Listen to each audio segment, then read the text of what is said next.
Hi வணக்கம். இந்த வீடியோவில் நம்ம என்ன பார்க்க போகிறோன்னா, என்ன டைப் ஆஃப் வாட்டர் ஹீட்டர்ஸ் நம்மக்கிட்ட இருக்குது, ஸோ இதில் எது வந்து நம்மளுடைய ப்ரெஷர் பம்புக்கு காம்பேட்டபிளாக இருக்கும் அப்படின்றத தான் நம்ம இந்த வீடியோவில் பார்க்க போகிறோம். நிறைய கஸ்டமர்ஸ் ஃபேஸ் பண்ணுற ப்ராப்ளம் என்னென்னு பார்த்தீங்கன்னா, அவங்களோட ரெக்குவயர்மெண்ட்டுக்கு தகுந்த போல் ஒரு வாட்டர் ஹீட்டரை அவங்களால செலக்ட் பண்ண முடியறதில்ல. ஸோ அதுக்கான கைட்லைன் தான் இந்த வீடியோ. ஸ்டோரேஜ் வாட்டர் ஹீட்டர், கெய்சர்னு சொல்லுவோம் இல்லைங்களா. ஸோ இதனுடைய ஸ்டோரேஜ் கெப்பாசிட்டி வந்து கம்மியாக இருக்கும். உள்ளுக்குள்ளே எலக்ட்ரிக் ஹீட்டிங் காயில் இருக்கும். ஸோ இந்த கெய்சர் இன்ஸ்டால் பண்ணுற இடத்துல நமக்கு ப்ரெஷர் பம்ப்னால் ஏதாவது இஷ்யூ வருமா அப்படின்னு கேட்டால், இப்போது லேட்டஸ்ட்டாக வந்துட்டு இருக்கக்கூடிய மாடல்ஸ் எல்லாமே உங்களுக்கு ப்ரெஷர் கம்பேட்டபிள் மாடல் தான் கொடுக்குறாங்க. 8 பார் அந்த மாதிரி தாங்கக்கூடிய மாடல்ஸ் தான் இப்போது மார்க்கெட்டில் அவைலபிளாக இருக்குது. ஸோ உங்களுக்கு ப்ரெஷர் காம்பேட்டபிளாக தான் இருக்கும். ஸோ ப்ரெஷரை பற்றி நீங்கள் ஒரி பண்ணிக்க தேவையில்லை. பட் இதில் இந்த மாதிரி டைப்ஸில் வந்து உங்களுக்கு ஒரு பிராண்டு கொடுக்குறாங்க அப்படின்னா, அந்த பிராண்டில் வந்து மேக்ஸிமம் பிராண்டில் வந்து அவங்க கனெக்டிங் டியூப்ஸ் வந்து பேக்கேஜில் கொடுக்கறதில்ல.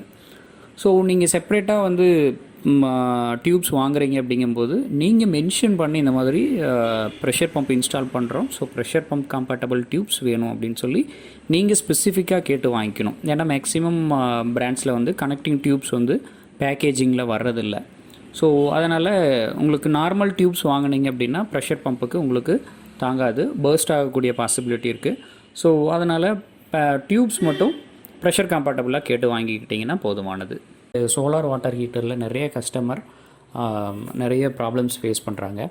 ஸோ என்ன ரீசன்னு கேட்டிங்கன்னா, இப்போது வீட்டில் ப்ரெஷர் பம்ப் இருக்கும், பட் அவங்க செலக்ட் பண்ணியிருக்கக்கூடிய சோலார் ஹீட்டர் பார்த்திங்கன்னா ப்ரெஷர் கம்பேட்டபிளாக இருக்காது. ஸோ இதில் ப்ரெஷர் காம்பேட்டபிள் அப்படின்னு பார்த்தீங்கன்னா, அதில் உங்களுக்கு வேரியஸ் மாடல்ஸ் இருக்குது. ஃபார் எக்ஸாம்பிள் 2.5 பார் தாங்கக்கூடியது, 5 பார் தாங்கக்கூடிய மாடல், 6 பார் தாங்கக்கூடிய மாடல், 8 பார் தாங்கக்கூடிய மாடல். ஸோ இதில் நீங்கள் எதை செலக்ட் பண்ணலாம்? இப்போ ப்ரெஷர் பம்ப் இன்ஸ்டால் பண்ணியிருக்கீங்க அப்படிங்கும்போது இதில் எந்த மாடல்ஸ் நீங்கள் செலக்ட் பண்ணலாம் அப்படின்னு கேட்டிங்கன்னா, உங்களுடைய ப்ரெஷர் பம்போட மேக்ஸிமம் கெப்பாசிட்டி எவ்வளோ.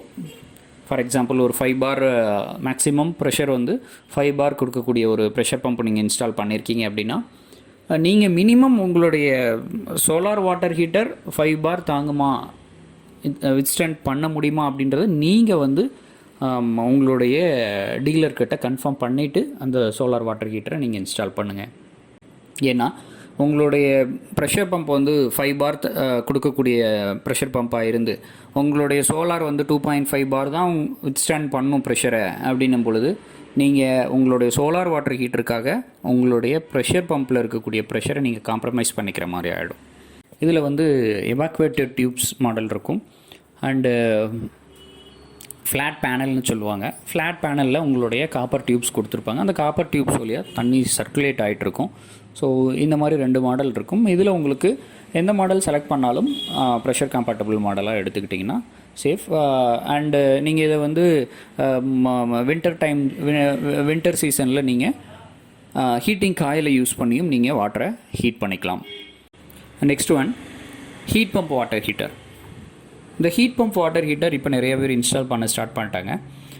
ஸோ இதனுடைய ஆப்ரேஷன் எப்படி இருக்கும் அப்படின்னு கேட்டிங்கன்னா, இது வந்து கம்ப்ளீட்லி ஒரு ஏசியோட ரிவர்ஸ் ப்ராசஸ். இதில் வந்து ஒரு கம்ப்ரெசர் இருக்கும், கம்ப்ரெசர் அண்டு ஸ்டோரேஜ் டேங்க். இது வந்து 2 யூனிட் தனித்தனி யூனிட்டாகவும் கொடுப்பாங்க. கம்ப்ரெசர் யூனிட் தனியாகவும் ஸ்டோரேஜ் டேங்க் ஒரு யூனிட்டாகவும் கொடுப்பாங்க. ஒரு சில பிராண்டில் வந்து உங்களுக்கு இன்பில்ட்டாக உங்களுக்கு டேங்க் வித் கம்ப்ரெசர் இது 2 சேர்ந்து ஒரே யூனிட்டாக இருக்கக்கூடிய பிராண்ட்ஸும் உங்களுக்கு இருக்குது இன்றைக்கி மார்க்கெட்டில். இதில் இருக்கக்கூடிய ஸ்டோரேஜ் டேங்க் வந்து உங்களுக்கு 150 லிட்டர், 200 லிட்டர், 300 லிட்டர் அப்படின்னு வேரியஸ் கெப்பாசிட்டியில் உங்களுக்கு மார்க்கெட்டில் அவைலபிள். ஸோ இது எல்லாமே உங்களுக்கு ப்ரெஷர் காம்பேட்டபிள் தான் அண்ட் எனர்ஜி எஃபிஷியன்ட் அப்படின்றதுனால நீங்கள் தாராளமாக இன்ஸ்டால் பண்ணலாம். ஸோ நீங்கள் ப்ரெஷர் பம்ப் இன்ஸ்டால் பண்ணுறீங்க அப்படிங்கும்போது நீங்கள் உங்கள் சைடில் நீங்கள் கவனிக்க வேண்டியது உங்களுடைய டேங்க், ஸ்டோரேஜ் டேங்க், அது எந்த மாடலாக இருந்தாலும் சரி, என்ன பிராண்டாக இருந்தாலும் சரி, உங்களுடைய ஸ்டோரேஜ் டேங்க் வந்து ப்ரெஷர் காம்பேட்டபிளாக அப்படின்றத பார்க்கணும். ப்ரெஷர் காம்பேட்டபிளாக இருந்தாலுமே கூட அது எவ்வளோ ப்ரெஷர் தாங்கும் அப்படின்றதையும் நீங்கள் கவனிக்கணும். நார்மல் கெய்சர் யூஸ் பண்ணுறீங்க அப்படின்னா அதனுடைய டியூப்ஸ் வந்து ப்ரெஷர் காம்பேட்டபிளாக இருக்கா அப்படின்றத நீங்கள் ஃபாலோ பண்ணிக்கணும்.